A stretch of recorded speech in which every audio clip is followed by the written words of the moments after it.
Corona से जंग लड़ने के लिए देश भर में लॉकडाउन लगा हुआ है। ऐसे में प्राइवेट वाहनों की आवाजाही पर पूर्ण पाबंदी लगी हुई है।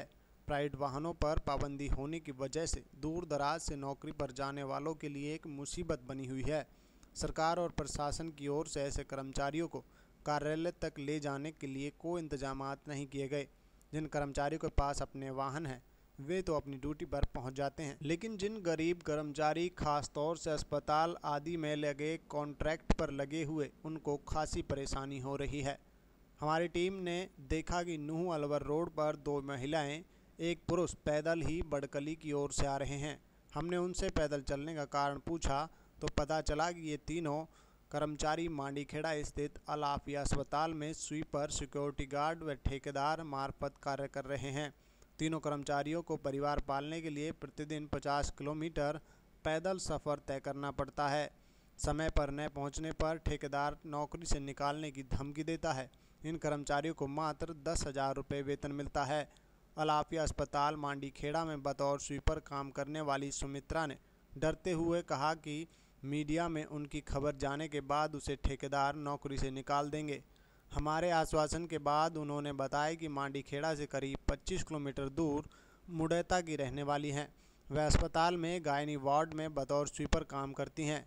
लॉकडाउन से पहले वह प्राइवेट वाहनों से आती थी, लेकिन लॉकडाउन लग जाने के बाद प्राइवेट वाहन बंद हो गए, जिनकी वजह से उसे हर रोज़ करीब 25 किलोमीटर पैदल आना पड़ता है। साथ ही 25 किलोमीटर पैदल भी जाना होता है। कभी कभी कोई उसे मोटरसाइकिल चालक लिफ्ट देते हैं। उसे आने जाने में करीब 5 से 6 घंटे लगते हैं। उन्होंने गायनी वार्ड के डॉक्टरों से मालीखेड़ा में ही रहने रुकने का इंतजाम करने की कई बार गुहार लगाई, लेकिन उनकी बात पर किसी ने कोई ध्यान नहीं दिया। अस्पताल में सिक्योरिटी गार्ड की नौकरी करने वाले संजय कुमार ने बताया कि उनके अलावा वे 3 कर्मचारी हैं, प्रतिदिन आते हैं। उनका कहना है कि गरीब आदमी हैं, उनके पास मोटरसाइकिल खरीदने की ताकत नहीं है, मजबूरी में उनको पैदल ही आना पड़ता है। आपको बता दें, पुराना खंड के गांव मुंडैता से सुमित्रा, बूबलहेड़ी से संजय कुमार व झारपुड़ी से अर्शिदा आदि प्रतिदिन पैदल ही आना पड़ता है। आपका नाम क्या है और गांव कौन सा है? मेरा नाम सुमित्रा है जी, गांव मुंडैता है। सुमित्रा, क्या काम करने के लिए जाते हो आप पैदल?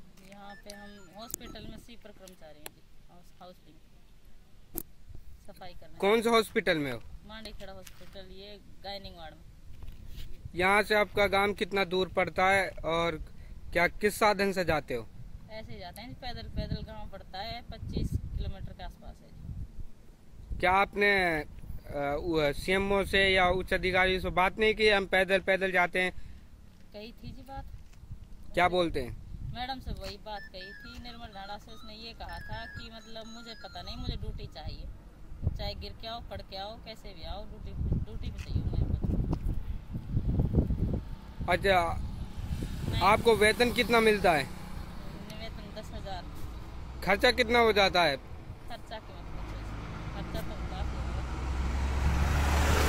क्या परेशानी हो रही है अभी आप आ रहे हो गांव से? बहुत ज्यादा परेशानी हो रही थी। दोपहर में 2 बजे छुट्टी हो गए, 2 बजे घर जाके 5 बजे तक पैदल 5:30 बजे 5 बजे तक पहुँचे।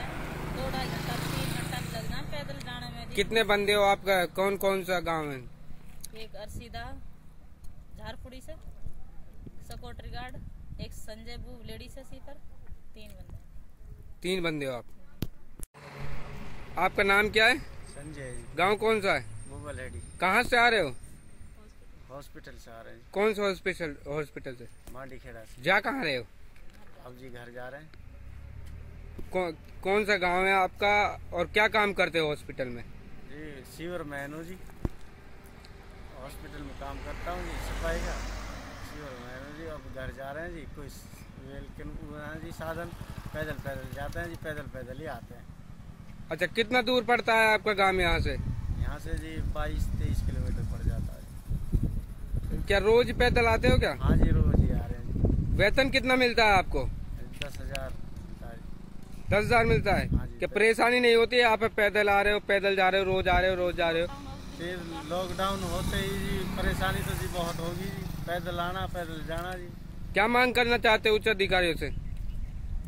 जी हमें जी कुछ साधन मिले, नहीं तो नहीं जी छुट्टी दी जा जी हमारे लिए। ये